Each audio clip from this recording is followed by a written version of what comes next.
Halo semuanya, selamat datang kembali di channel Zevi Yunus.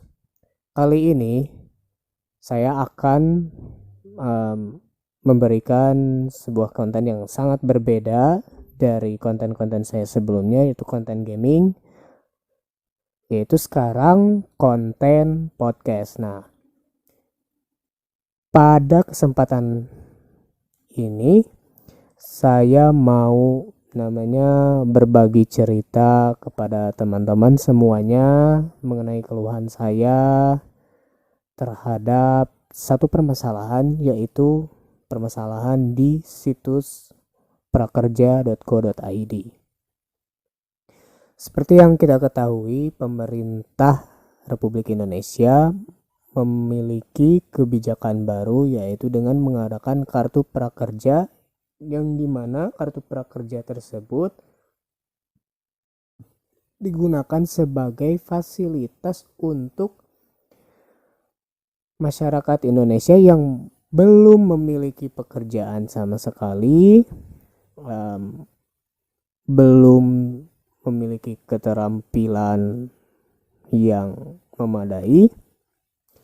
Oleh sebab itu, pemerintah memberikan solusi terhadap keluhan masyarakat ini gitu.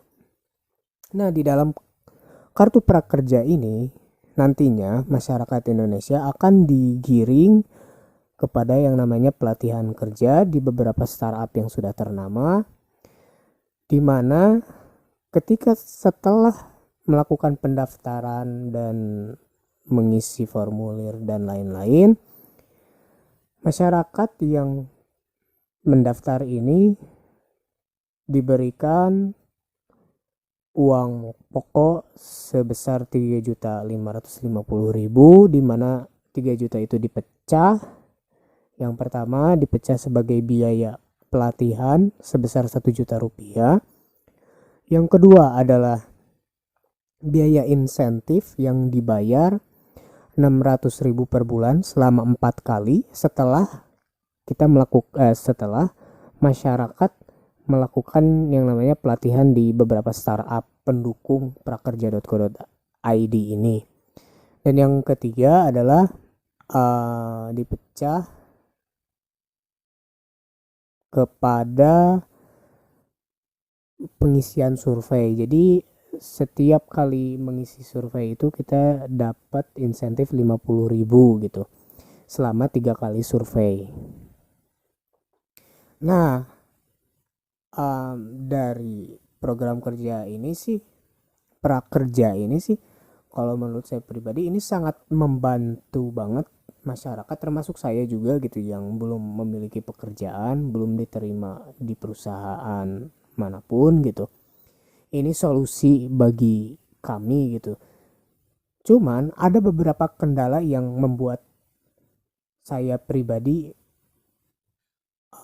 gemes gitu untuk mengkritik gitu, tapi saya tidak ingin mengkritik kepada arah-arah yang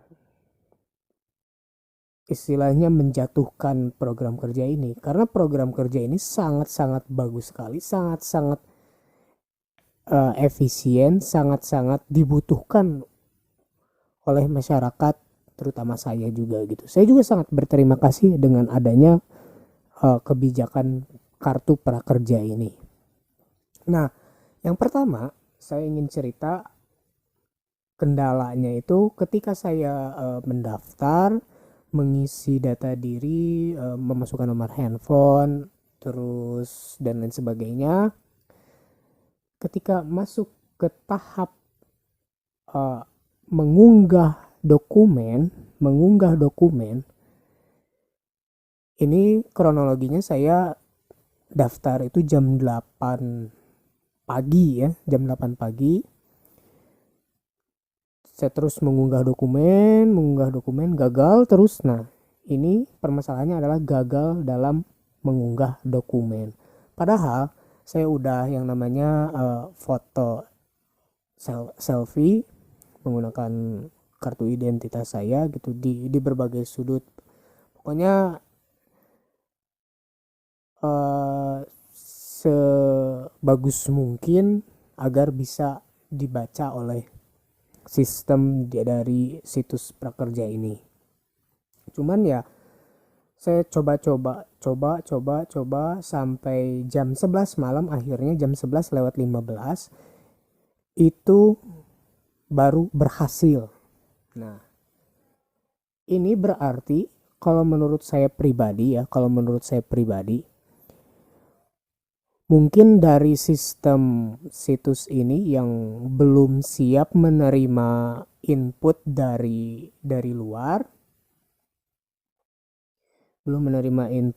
soalnya jutaan orang yang mengakses situs ini. Mungkin ya kadang kalau banyak yang mengakses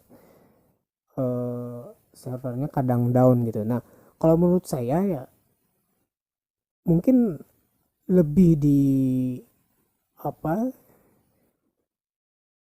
diperbagus lagi servernya gitu, sistem dari server situs tersebut gitu. Soalnya kasihan juga gitu bagi mereka-mereka yang yang namanya gagal dalam mengunggah dokumen gitu. Nah, yang kedua, ada juga keluhan dari teman-teman di Twitter, beberapa cuitan gitu. Nah, keluhannya ini adalah ada sebagian dari teman-teman mereka yang masih aktif sebagai seorang pelajar tapi bisa lolos daftar di kartu prakerja. Nah, ini di sini berarti masih ada kekurangan yang mungkin harusnya ditindaklanjuti lagi gitu, supaya perkembangan kedepannya tujuan utama dari dibuatnya kebijakan ini tercapai dengan baik gitu, dengan sempurna gitu. Cuman ya saya juga nggak tahu kenapa gitu bisa lolos. Terus yang ketiga adalah kurang adanya transparansi dalam sistem perekrutan, mana yang lolos mana yang tidak lolos gitu. Jadi kadang saya pribadi gitu ngecek setiap hari ketika masuk ke gelombang dan data saya dievaluasi oleh pusat gitu. Kadang saya setiap hari dicek terus pagi, siang, sore, malam saya ngecek terus gitu. Nah, kalau menurut saya pribadi harusnya ada informasi yang lebih detail sehingga orang-orang seperti saya ini tidak perlu yang namanya bolak-balik ngecek website gitu. Jadi istilahnya ada apa ya? Ada date remindernya gitu. Misalkan daftar hari ini, terus diberikan keterangan bahwa ketika kita telah kita telah gabung ke gelombang, misalkan gelombang pertama, nanti akan diproses berapa hari, berapa kali 24 jam, terus juga akan diinformasikan melalui notifikasi apa gimana gitu. Maksudnya notifikasinya bisa berupa email atau berupa SMS atau mungkin berupa WhatsApp gitu, agar kitanya ini bisa diberikan kepastian gitu soal kabar, informasi kita diterima, lolos atau enggak gitu. Nah, selanjutnya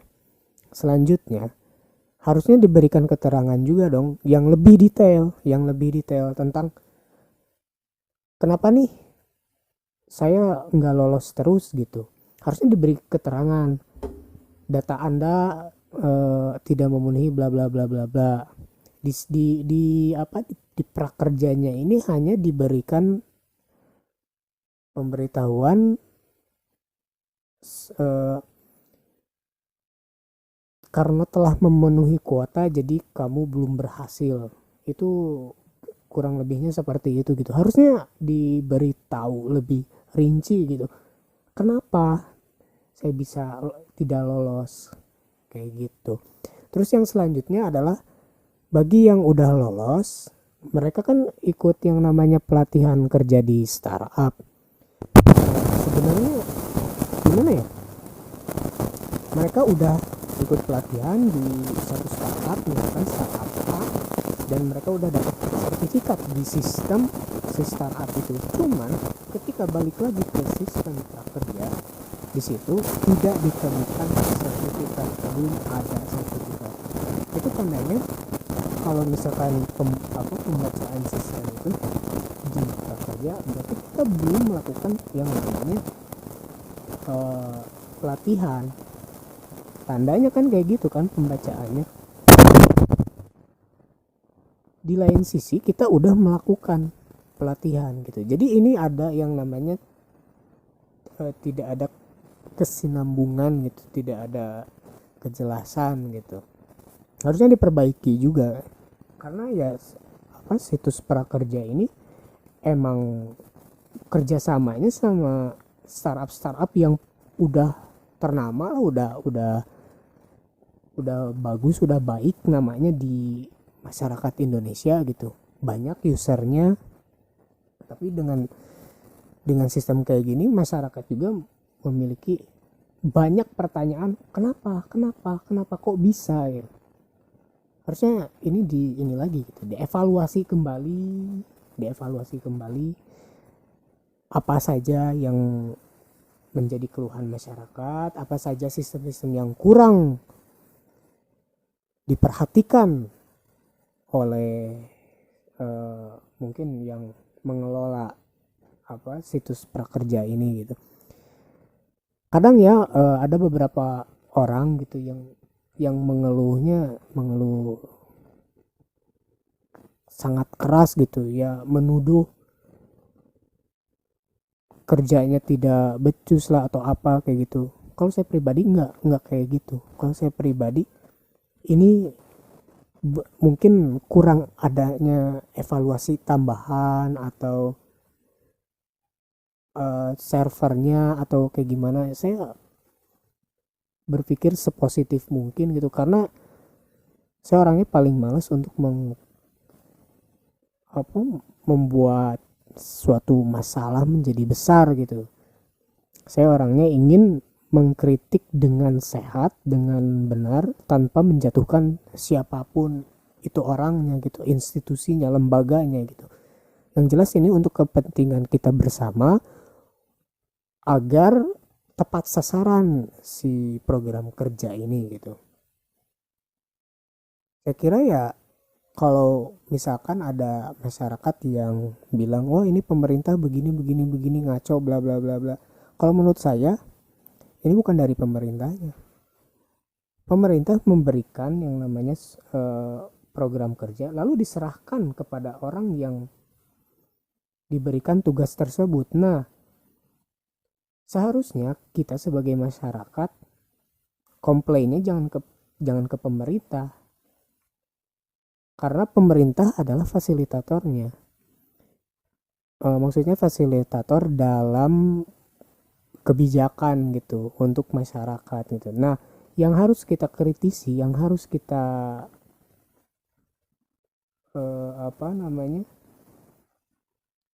keluhkan adalah orang yang diberi kepercayaan ini gitu, kepercayaan dari kebijakan pemerintah ini.